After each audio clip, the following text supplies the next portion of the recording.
Treasure hunting weekend mga katiyats. Meron kaming puntahan ngayon na isang deformed tree marker. Ito'y magandang marker din for treasures kasi ang mga Hapon ay eksperto sa paggawa nito. Ito yung pinalaking bonsai, bali bonsai na mas malaki, at ito ay ginawa ng Hapon noong World War II nang magbaon sila. Meron silang mga deformed trees na ginawa. Habang bata pa yung kahoy ay nilagyan nila ng mga alambre para mag-guide yung mga branches at magiging kakaiba yung itsura. At nilagyan nila ng treasures.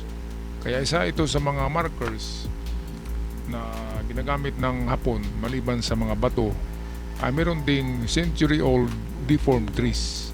Well, ito yun, no? Santol ito, napakalaki, no? Di ba ang santol ay hindi gaanong malaking kahoy yan. Nakakonect yung isang sanga ng santol ay tumusok sa isang sanga. Kaya minsan lang nangyayari yan, di ba?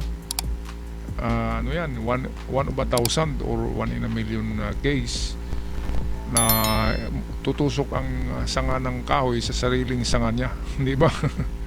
Kakaiba itong mga katiyats. Kaya tinidetect ang palibot.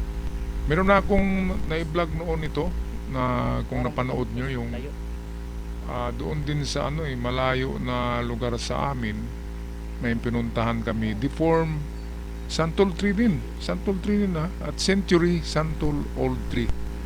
So ito nga yung video, o atin muna isingit ito yung video kung saan nag-detect din ako doon at coincidence dahil dito santol din ito na century at yung na-detect ko noon ay isa ring century, mas matanda yun kasi 200 years old na daw yun na puno. Ganon din deform yung kanyang sanga. Okay, kaya gamit ang ating divine rod, El-Rod, dowsing rod. Meron nga pala akong natitirang dalawa na El-Rod. Ito'y ibibigay ko sa pinakamasugid. Pipili ako sa 50 na palaging nag-comment sa aking channel at ipadala ko ito ngayong ngayong Pasko sana, no? Dalawang dowsing rod ito, kaya comment kayo sa aking mga katiyats kung sinong gustong magkaroon ng dowsing rod na kagaya nito, made of brass. Yan ang pinakamagandang dowsing, itong mga made of brass na parang antena, kasi antena na siya kaysa doon sa solidong alambre na brass. At isa pa, hahawakan ko yan at lagyan ng mga panalangin yung ipadala ko sa inyo. Dalawa na lang ito kasi napadala ko na yung tatlo nung nagpa-raffle ako. Kaya may natirang dalawa, paki-comment na lang sa ating comment section. So ito na nga, meron akong na-detect sa northeast using dowsing. At nang i-detect din ng ating isang kasama, meron siyang dalawang locator isang Tesla at isang homemade. At ang bilis ng ikot doon sa tinuro ng dowsing. Kaya subukan natin sa aking AKS. Tested na tong AKS na ito.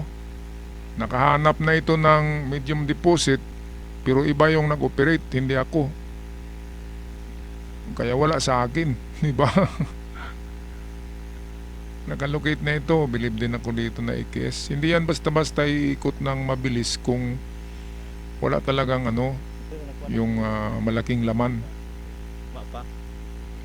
Mahina lang siya kapag kapag ma-feel mo kasi yan, kasi parang parang hatakin talaga sa kamay mo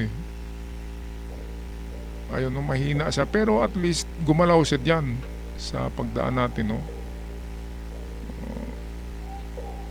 parang iikot na sana siya pero mahina yung mahina yung aura, yung ionic plumes, yun ang masagap niya Ito sa Tesla naman mas mabilis. Ayan Parang helicopter. Merong sikretong paghawak ng mga katiyats ng ganyang mga locator. Dapat wag niyong igalaw ang kamay niyo kasi kunting galaw ng kamay ay lalong lalakas ang ikot. And then yung isip niyo dapat neutral lang siya. Mag-isip kayo habang nag-detect. Mag-isip kayo wag ng treasure. Isipin niyo ay kalawakan, karagatan, yung mga malinaw na mga lugar, yung rice field or cocoon field. Huwag mag-isip ng treasure kasi iikot yung mga locator na yan kapag iniisip mo ay treasures. So yan yung sikreto ko, kailangan blanco yung mind, neutral, walang iniisip na ginto, kundi yung mga magagandang tanawin. So ito, para walang duda, balikan natin ang puno ng century santol tree na deform yung sanga. I-detect natin ng maigi, baka merong treasure under the santol. Kasi minsan sinuksok talaga yan sa mga ugat ng santol at mababaw lang yan. Kapag treasure under the tree, pinaupo lang ang kahoy sa treasures at mababaw lang yan. Pero kapag dumidistansya yan na yung mga giveaway na standard yung pagkabaon, nasa 4 hanggang 7 meters deep. So yan yung mga giveaway. 7 meters pinakamalalim at paglampas na diyan, yan na yung mga medium deposit. Okay, so negative doon sa puno pero positive doon sa 7 meters away from the santol, northeast direction. Okay, kami magpatuloy na ngayon sa ibang puntahan namin. Isang napakalayong bundok ang aming puntahan at maraming salamat sa lahat ng nanonood at nag-subscribe ngayon at sa aking mga event followers. Sana ay darating sa inyo ang swerte ngayong taon na ito. Paalam at ingat ang lahat.